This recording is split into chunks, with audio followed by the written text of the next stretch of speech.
Hello my friends, it's the Game Boy Geek here, and today we find ourselves going all over the world and learning about flags, capital cities, countries' peculiarities, food, stunning places to visit, worldwide superstitions, and a lot more. TrikyTrail is an educational and multifunctional card game that can be played with 2 to 10 players for ages 7 and up and takes 10 to 15 minutes to play. Now it's on Kickstarter right now, so I'm going to show you how the game works and then I'll see you on the other side.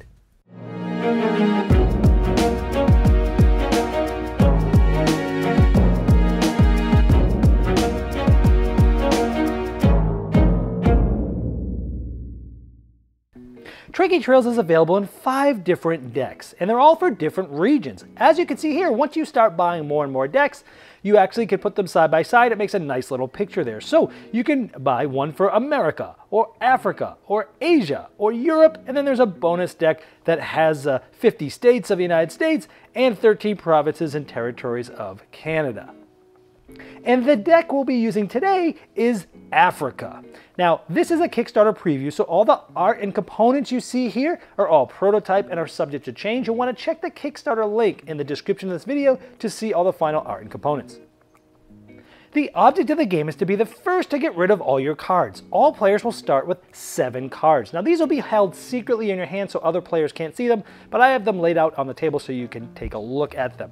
Now, many of the cards will have a symbol and a number.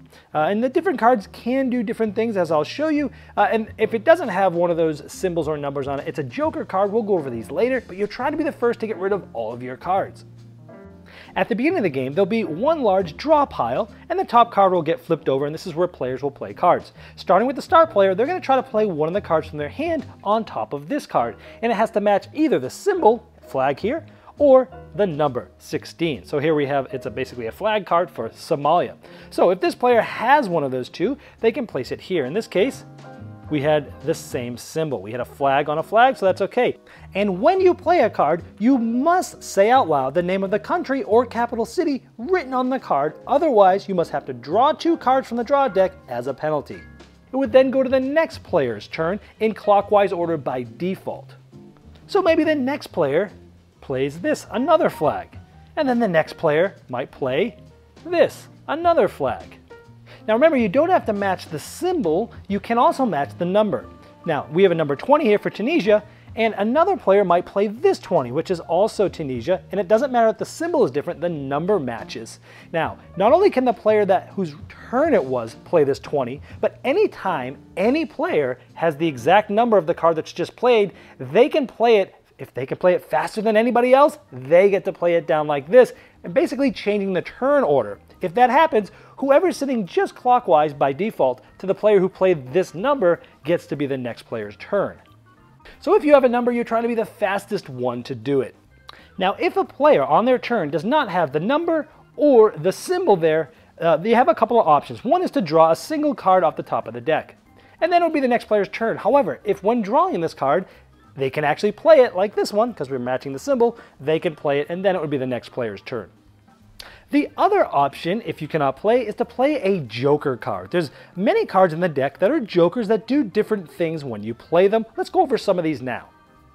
So let's say a player played a natural disaster joker card. In this case, it's a tornado. It says +2 all. This means all other players have to draw 2 cards from the top of this deck. Now, many of the joker cards do things to other players, and if a player has an angel joker card, they can play this as it protects them from pretty much everything. Now the turn following a joker, anything can be played. If you play this pause symbol, let's party for example, this one will skip the next player's turn. If someone plays a heart joker, this is known as the Into the World NGO card, everyone has to donate a joker to the discard pile. If they don't have one, they have to draw 2 cards from the draw deck.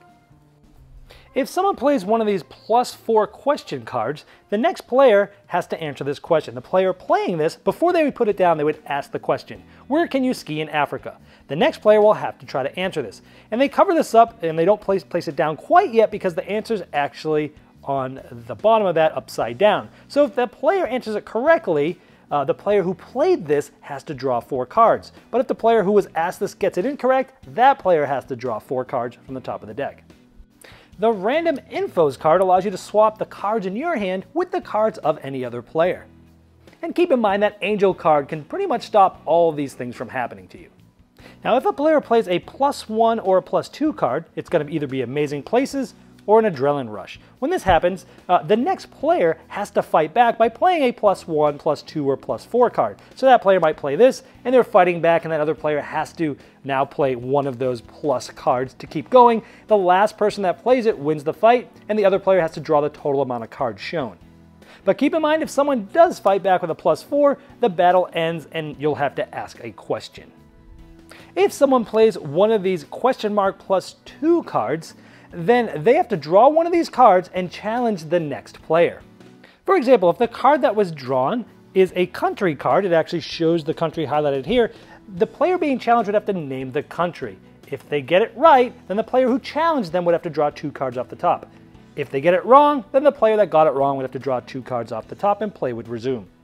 If it's a capital card that you draw, you could ask the question in different ways. You could say, what is the capital of Egypt? Or you could say, Cairo is the capital of which country? If you have a flag card that's drawn, you can show them the flag and ask them what country that's from, and you might want to cover up, obviously, any extra information they might be able to get, and obviously the name at the top as well. In this case, it's Ethiopia.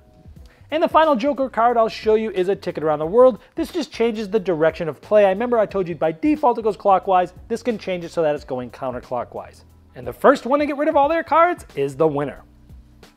Now, the cards in this game are multifunctional. You may have noticed some card symbols on the bottom of them that you're familiar with. For example, with the cards in this game, you can play any normal card games with. You can also play any of the games that require a Neapolitan card deck.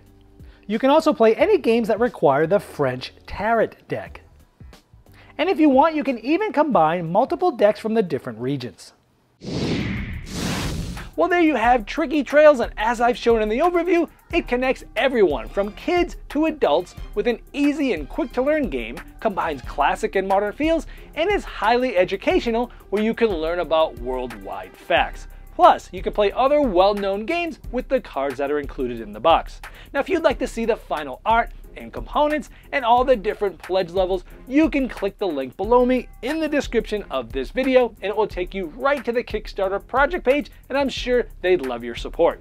This has been the Game Boy Geek, helping you find and enjoy the next board game you'll love.